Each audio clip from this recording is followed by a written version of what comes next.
Welcome everyone to episode 63 of Kiss Meets the Podcast. I am one of your hosts, Greenville Charlie. And I stole $28 from some guy this week. Hey, we're going to burn the place down. Yeah. So we are back, took a little week off, and, some more things popping up in the news. First up with the Kiss Expo, some more announcements were made, some more guests. Kind of a surprise, Lita Ford was added to the show. That's pretty cool. Also today, Keith dropped a little hint saying that he's still got to work a few things out, but it looks like the expo is going to get a little bit funny. And immediately everyone's pretty much assuming that means Craig Gass is going to be there. So that would be awesome too, because, if people don't know who Craig Gass is, hilarious comedian, does a insanely funny impression of Gene Simmons, to the point that sometimes it's hard to tell, what the real one is, who the fake one is, and then he has all these great stories and stuff about it, and so I'm hoping it is him, and if he gets up and does like a little Q&A or something, I definitely can't wait to hear his stories, or even do like a little bit of a routine or something while he's up there. That'd be nice. So yeah, we're almost to April at this point. So little more than a month away now from the expo. I know it's going to be here before we know it. I mean, I am excited for it, but it's like, I don't want it to come and go so quick either. I still have to personally purchase my tickets, but so in other news, Kiss put out a little teaser last week that said 3/29. So immediately it had everyone speculating, is this going to be the end of the road announcement? Is it, what is it? Is it Kissology 4? All kinds of crazy speculation. Well, within a day or two, they posted a little bit more of a teaser, and immediately everyone knew that it was related to Destroyer, because they kind of posted like one little part of the cover, and you can tell, from the color and all that, it was Destroyer. Turns out it's yet another vinyl release of Destroyer. This time it's a red vinyl with some black marbling. Apparently it's only limited to 3,000 copies.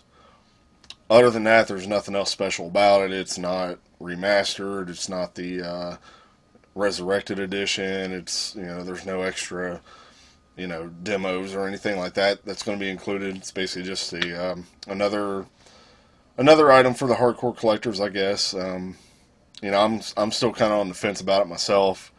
It's like, how many versions of Destroyer do we need to keep releasing? Colored vinyl, yeah, whatever, but it's still the same album. It's still going to sound the same as, the other stuff. So, a little, let down by that, but again, it's, as simple as not buying it if I choose not to, so. True that. See what happens. But again, everybody's keeping that hope out for the Kissology and whatnot. So now, speaking of the end of the road, recently Paul came out and kind of shed a little more light on it. Basically, all it was he was just putting the hold on that name now instead of later, before someone else jumped on it. So it was more like a when we need it, we already have the name, not, we're doing it right now and then here's the tour right away. So kind of opened up a little light. And then actually with Gene, with his recent vault experience the other day in New York, he said he honestly had no idea about that. Nothing to do with it. He's not sure. Well, he said he wasn't sure, like, exactly who, was responsible or whatnot, but I think he probably does know. It was pretty much Paul. I mean, we all know that. Oh, So he was saying he honestly had no idea about it. He had no clue what it was for. So I don't know how long do you think we got until they do decide to pull the trigger? And I know it's something we've kind of discussed a lot, but it's obviously there, and they're planning on using it at some point. So Right. It's a big thing. Honestly, I'm surprised that that's what it was. It wouldn't surprise me at this point with the way things are going and the way they talk about whether or not they're going to do another album, and it seems like not. I really figured now was the time. Not that I think they should do it, but that it seemed like they were gearing up to do it. right. Not only that, I did hear a rumor that Gene was starting to talk to some networks about trying to set up that show that we've all heard that they were going to do, is to where they try to find the next guys, and whether that's just to replace Gene and Paul, or to find a whole new band. Because I mean, I know Eric and Tommy aren't interested in continuing when that happens, so I'm kind of assuming myself that they would have to find a whole new band if they are going to go to that point. And again, we don't know when the time frame is, when they plan on trying to do that, and it could be the same thing. They're just trying to get the details lined up, and get a deal made and all that stuff, and Right. a network, and go from there. But I just feel like it's inching closer and closer as the months go by, and Right. so it's inevitable. Yeah. I'll tell you what we do know about it, though, is that I think we both know a guitarist and a drummer that would, potentially be Yeah. something like I know a guy. that. Yeah, I can think. Yeah, I'm going to call him up. there you go. Hey, you need people to replace. Yeah.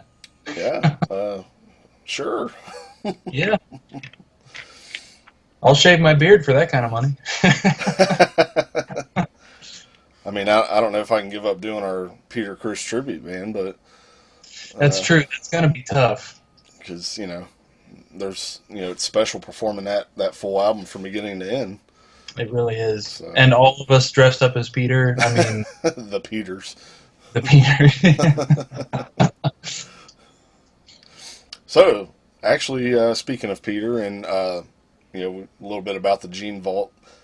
So some video surfaced the other day. Peter did put a little note on his website because Gene had extended the invitation for him to come out and make an appearance, and that's what Peter did. He let it be known on his website he was going to stop by, mainly just say hi to Gene, say hi to the people, but he wasn't going to stay long, and that's exactly what he did. I mean, he showed up, him and Gene embraced. They apparently it was the first time they had seen each other since the Hall of Fame. So we're talking what's it been now, 3, 4, 5 years. Yeah. And then he did kind of say a few words to the people, but Gene was trying to basically get him to do a Q&A session, but he didn't want any part of that, and then they almost immediately took a little break, and they took Peter back to the room to get his copy of the vault. And I'm not sure how long they actually spent together because the video cuts and then it's when they're walking back out, but I'm sure they spent a good amount of time in there talking and everything.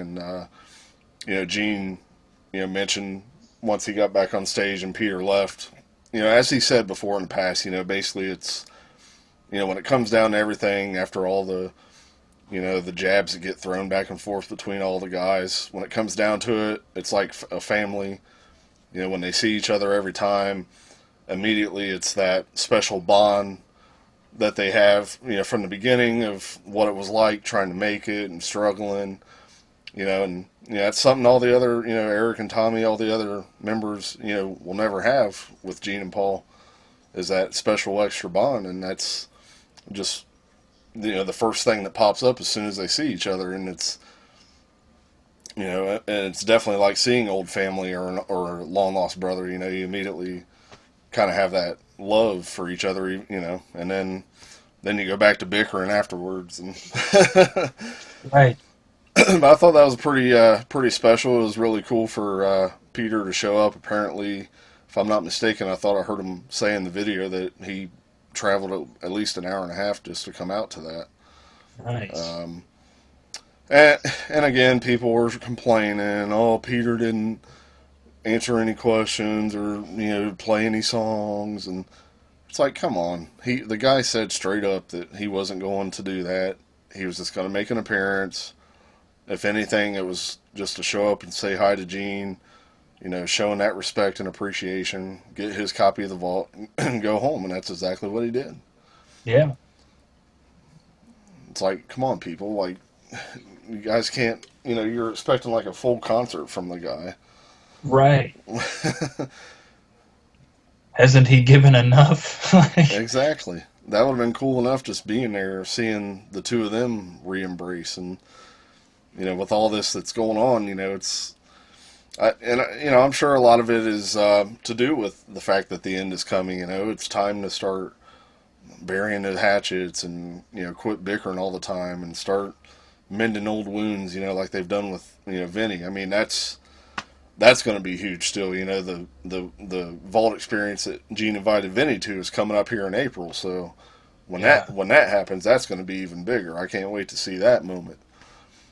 So, still really no input from Paul on all this stuff or where his view is on it. But, he's kind of been doing his own thing. We've seen some things pop up, here and there that Paul's been doing, artwork wise, sitting in a cockpit of an airplane wearing the pilot hat, looking almost like the Asylum era with the pilot hat. Yeah. Things like that. So, who knows? So, did you watch that video of the vault thing with Peter? I did, yeah. That was definitely pretty interesting. And I found it interesting how Gene introduced Peter, too, as the one, the only, the original. That's right, yeah. Or I think he said original first. The original, the one and only Peter Criss. And I was like, yeah, that's interesting. I'm not one to like really, really read into things like that, but I thought it was interesting, that particular wording. Yeah. And that reminds me, because at the Hall of Fame, maybe, was it Peter or Ace where they kind of said the same thing? He's like, the one and only, never duplicated, something like that. And it was kind of like, whoa. And, Eric and Tommy sitting right there in the crowd. And, it's just kind of funny because, again, when they're with each other, it's like you can almost feel like they're just all on the same page. Like it's, we're Kiss, Yeah. But then when they're not together, they're throwing jabs about, the characters or the, who's wearing it and whatnot. But this is kind of an interesting take on it. Yeah, for sure. And so Gene was, of course, doing his usual, playing the acoustic and stuff. It was just him this time, no Ace or anybody else with him. And, it was kind of interesting. He was doing, he was playing a couple of the, old songs that he had written back in the day that are on the box set. I forget the name of the one he started playing, but I didn't even realize this until he did it. But he was talking about, how you take this chord and you start playing things, you find what you like, and then all of a sudden you borrow it or steal it later on. And he was like, this song, and then he started playing Only You from The Elder. So that's what that song became. I was like, oh, like I did not ever catch that. Like that was so cool. Yeah. And of course he kind of changed the lyrics up a little bit. It was kind of funny the way he did it, talking about everybody just go see it for yourself. But it was funny the way he did that. He's kind of taking some fun little jabs at Paul as they both do to each other all the time now, and he was talking about how Paul would always be like, oh, all you do is write these songs about women or blah blah blah blah blah, and he's like, why don't you write something like, oh, I'm the god of thunder and blah, blah, blah. He's like, yeah, that's a good idea. I'll go do that. And he's like, then the prick beat me to it. And he wrote the song before I got a chance to. Yeah. And then I guess he was giving the same thing back to Paul. Hey, all you do is write these like lovey-dovey, take me and blah, blah, blah, blah, blah. And I guess this was, different time frame, but he mentioned like, this song idea, something, I forget where, he was talking about Black Diamond, and he got inspired. I forget where he mentioned he got inspired for it. And he's like, oh, I'm going to go write this song called Black Diamond. Well, he's like, the prick beat me to it again. That's good. He's like, before I even had a chance to start on it, he already came back in with the song. That's the way to go. Actually, we did have a couple from the most recent one that I did not see until now. Oh, okay. Gotcha. So we got My Vinyl Bar says, hi guys, I don't agree with Paul. Not all songs sound good when played with acoustic instruments. For example, Ace's solo on Rock and Roll All Night makes me think, like, I don't think so. Kiss has many heavy songs, and I'm pretty sure that most of them won't sound good at all unplugged. Therefore, I would say that song doesn't necessarily suck if it doesn't sound good unplugged. Smiley face. Oh, okay. There's actually more to it I didn't see, but yeah. My Vinyl Bar, Yarko. Definitely a frequent listener. Yeah. What's up, man? So, I see what he's saying. Yeah, there probably are a good amount of Kiss songs out there that if you did try to put them to acoustic, I'm thinking stuff like War Machine, songs like that. Yeah, they probably wouldn't translate well, but I mean, that's probably why they didn't try to do those songs on acoustic. So I see what he's getting at, because it's Paul kind of contradicting himself again. Right. Like, oh, it's not a good song if you can't do it on acoustic and translate it. But yeah, I mean, there's songs like that you just can't. I mean, if you played War Machine on an acoustic, it's probably going to sound almost like a country song. Right. Like, don down, don down, don down.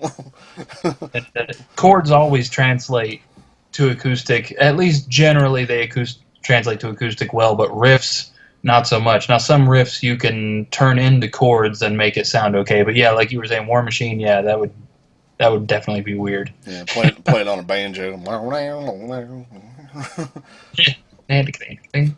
So yeah, right on Yarko. I definitely understand what you mean by that. So I could see it both ways.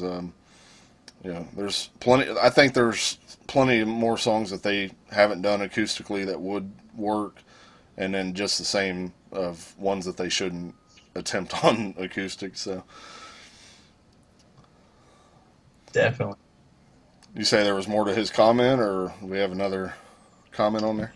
Yep, both actually. I hit show more, and it brought up. He also said, "Interesting episode. I still have my original VHS recording of MTV Unplugged when it was shown on MTV Europe for the first time. I think it happened in December 1995. I'm glad I got it on vinyl when it was originally released. Keep up the good work if you call it work." Yeah, this definitely didn't work. Yeah. For the first several episodes of the podcast I was on, I wasn't even wearing pants. So that's funny. I haven't been wearing pants ever since. So. Hey, imagine that. Did you send your pants to me, and that's why I've got them now? One day we'll do a full body shot of both of us, pantsless. Yeah. We'll be sure to get a lot of views on that. Exactly. Yeah, that's pretty cool that he still has his original tape, especially if it has, if he kept all the commercials and stuff on it and everything. Yeah. I know it's something I'd be interested to see, especially being the European version, just to kind of get that different flavor. And so, For sure. So thanks for the comments as always, man. Always appreciate it, and keep on watching and supporting. Gotcha. So we do have another one, which is actually from my dad. Well, we'll go ahead and skip that then. And no, just kidding. Have you done your homework yet? What are you doing on this podcast? Wait a minute. All right, so he's actually talking about the farewell concert that he and I went to. I Oh think yeah, yeah, we did discuss that a bit last week, yeah, and yeah. You told that story again about the picture of Peter and right, right. So what he says here is at the farewell tour that Luke and I went to in May 2000. I don't remember them sounding bad either. I was just excited to finally get to see the original guys. But as we were walking out after the show, some guy came up to me shaking his head and saying, "Man, Kiss sure is ending weak. That was awful." I was taken by surprise for sure. If you watch them play on the Kissology DVDs from like 1977 or 78, and then immediately watch a reunion concert, you can definitely see a big difference. But at the time in 2000, I didn't really notice. Guess it's just a matter of perception and maybe preconceived notions or something. yeah, right on. You know, there's shows from the '70s that sound sloppy. You know, compare especially the Dynasty era. Oh, Um, yeah. we were just talking about that I think yesterday. I'm not sure if we've really gotten into it on the show too much, but you know, there's plenty of shows around the Dynasty era and all through that sloppy. You know, and you know the first night of the reunion tour, that was one of the sloppiest shows I've ever heard them play. I mean, after all the rehearsing they did, you would almost think it just totally went out the window by the time they Right, did that. right. Let alone they played that weenie roast before that, which I don't have a as much of a recollection of how that show went, but I do need to watch it again. Yeah, I think basically he's saying exactly what I was saying at the time, too. Yeah, totally agree. I mean, when you look back in retrospect, it's pretty easy to watch and be like, holy crap. I remember them being a lot better than that. But yeah, the excitement of being there, and especially at the thought of seeing the original guys, kind of cancels that out. Shoot, we've been experiencing that same thing with Sweet Pain, the Kiss tribute that we do, where there's definitely some sections here and there where, we've got it down, but it could be better, but not nobody in the audience cares. They're swept up in the moment, they're swept up in the visual and the loud. It's, of course, it's easier if we recorded that show and then gave somebody a CD of it. Sure, they could pop it in and be like, whoa. But yeah, it's interesting how much the uh, being in the moment and having so much to intake at once can influence that perception. I agree. I think it was a lot of that. It was just that experience, and again, like I just remember it all sounding the way that I remember it sounding. During the Psycho Circus tour, or even most of the reunion. All that stuff you hear on them videos. And now, from the beginning of the reunion, yeah, I was always real you know kind of critical of Peter because I was I could tell right away he was playing things slower and it almost sounded a little too clean. Like I was wanting that sound from the '70s. That crazy drum sound, and it's a little sloppy at times, and it was just sounding too perfect. And come to find out, things were triggered. That's why. Right. But even just I guess I'm so anal about certain things that it's like the hi hat. It's like he would just play with that closed hi hat all the time, and it's like, dude, just open that thing up a little bit, and it'll make it sound a little heavier and faster. But he would always just keep that thing closed throughout that whole era. Right. And I was I was always real skeptical of that stuff. So it was always kind of hard. Like for me back then, like when I'd see him do TV appearances or live or whatever, that was always the thing that I would sort of like kind of cringe at. To where now people want to pick on Paul and his voice, but for me it was the way Peter played at that time. It's kind of like, oh, like man, this is great, but it's like, I feel like he could be playing so much better. Like, Right. come on. It takes the energy out of it for Right. sure. Because then when all that stuff started happening, and Eric Singer came in for the Japanese thing, then it sounded the way I've been wanting it to sound. He was playing that stuff more up to speed and doing his stuff, and I've said before, I felt like him and Ace just meshed so well together. So that's one thing I'm hoping. I can't remember as far as like the Expo, but I'm hoping that Ace and Eric do get to play together at the Expo, even because that would be so cool to see. Oh yeah, definitely. They got to have something planned for that Saturday night, surely, in lieu of an actual tribute. And we know Bruce and Bob are playing Sunday. Yeah. Surely there's not just going to be nothing on the Saturday night. And then Anton Fig will be there Sunday too, but I'm not sure if he's still not either going to stay the whole night to play or if he is going to now. So we'll see. But Right. Regardless, that's going to be sweet. But I did want to give a little plug to something. Again, regarding the Expo and Keith LaRue, he put a little call out on Facebook yesterday. He's looking for people that's attended the Expos all through the years. If you guys have any pictures that you've taken, God, I didn't realize he was still in the bathroom. Jeez. I've been enjoying listening to the podcast from the toilet. Oh God, It's the way to go. that's about the best way to hear it.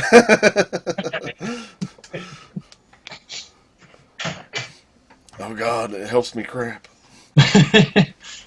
But so yeah, if you've attended the Expo over the last 20 years, Keith's looking for emails, include your name and phone number with it, and he's putting together, I guess, a really cool story about the Expo in one of the next Kiss magazines. So send your pictures over, and you got a good chance of some of your pictures showing up in the official Kiss magazine when they run that article about it. So I sent a good handful or so over myself, and I think Luke has some, or his dad has some, so we're going to send some of them over too. Definitely. Also, I don't think we mentioned, because we didn't do last week, the official announcement was made that we had already kind of had input on, is Big John Hart was officially announced to be at the Expo as well. Definitely looking forward to meeting John in person, and can't wait to have him back on the show. Also, a couple other interesting guests that are coming up. Had a chance to meet one of them in person over the weekend. Went to the annual Horror Hound weekend in Cincinnati and spoke to one, and gonna get that lined up. Let's just say it's gonna be a madhouse when that happens. That is for sure. More info on that soon. It may even happen as soon as next week. We'll see. Oh, hey, here's something interesting. Kiss shared the link of Peter and Gene at the Vault, and a guy made a comment here that about his thoughts for an end of the road tour. That basically what we've been saying. Pretty interesting. He says, start with the original four, play for an hour. I think Peter can hang in that long. Have Vinny come out and play in his makeup for a few songs from Creatures and Lick It Up. Have an intermission, take the makeup off, and bring Bruce out to play some 80s and 90s stuff. Have another intermission. Have Eric and Tommy finish the show playing the newer Kiss material. For a finale, have everybody come back out and play rock and roll all night. Yeah, that is pretty similar. Yeah. Yeah, I'd almost like to hear your version, because I know we did this. I want to say it was when it was just me and Brent, and we put together like our own idea of like the ultimate final show, like the songs and, who plays what and, what happens and all that stuff. I'd be kind of interested to hear what your version of that would be. Right. Another big piece of news that happened, this is something we were all kind of hoping that would happen at some point. It is going to happen, although it's in Australia right now, but Ace Frehley is going to officially open up for the Gene Simmons band and on the Australia version of the tour. From what I understand, at least from what Gene said, I believe they're going to use the same backing band. Oh. And, just Ace will come out and do his set, and then Gene will come out, and I'm sure they'll more than likely do the same thing, where they come out and do some songs together, I'm sure. And So I'm hoping that continues and they, do something like that over here too this summer, and not just on the Kiss cruise or anything like that. So, and we do, we do still have a handful of Kiss shows coming up over, mostly in Spain. So, those are, I believe those don't happen until June is when those start. So, hard telling what's going to happen with that. Is it going to be, just the same old show, same costumes for now, same set list, basically. Kind of what I'm expecting, but nothing wrong with that. And then, it sounds like we'll probably have to wait till next year, if anything, to possibly have another North American tour, Right. or maybe a small version of a tour. Right. This is kind of a small one, and it's several days late, but I guess on the 20th of 2012, we passed that anniversary a little while ago, is when they announced their summer tour with Motley Crue, and they also played Dr. Love on the Jimmy Kimmel Show. Wow, 6 years already. Yeah. Jeez. I remember watching that. That was definitely a cool tour. That was the first time I ever got to see Motley Crue after all these years. We showed up a little bit late, so Motley Crue was already playing by the time we got in there.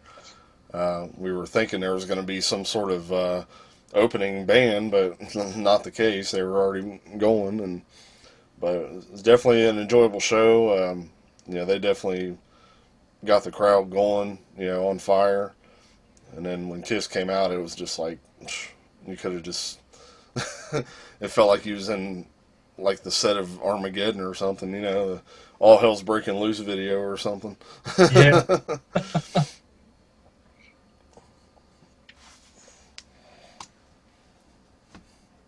Oh man, okay, so the day before that was the anniversary of the release of Dress to Kill. Oh. Yeah.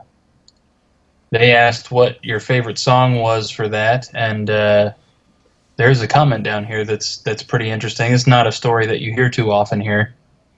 This guy says, I bought this album from my babysitter in Seattle in 1976. He was one of your original fans in 1974. When he heard Destroyer, he said you guys are over for him. He was so disgusted he sold all of his Kiss albums. I bought Dress to Kill from him through my bedroom window for 2 weeks allowance money. My favorite song is Getaway. Wow. That was that was a heck of a time to give up on Kiss at that point already, man. Right? To only have the first 3 albums and Alive. Yeah. And then after that, you're like, nope, no more. Wow.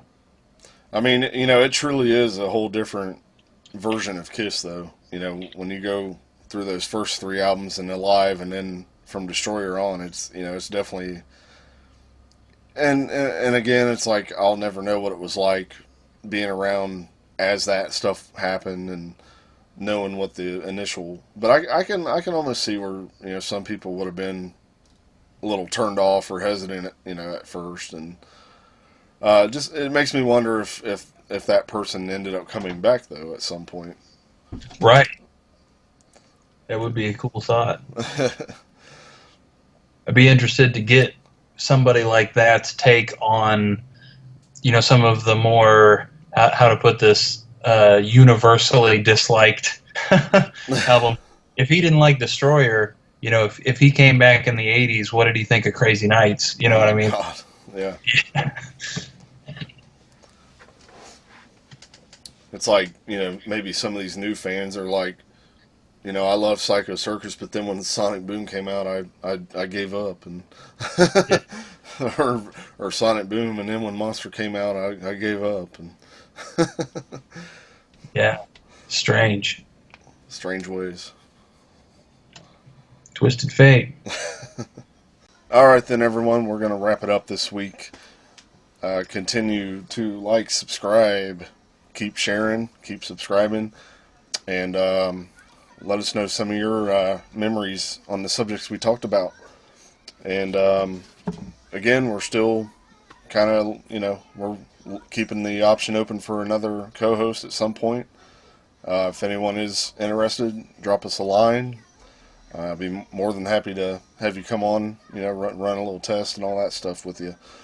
And more info coming soon. Like I say, we got some very cool guests coming on soon.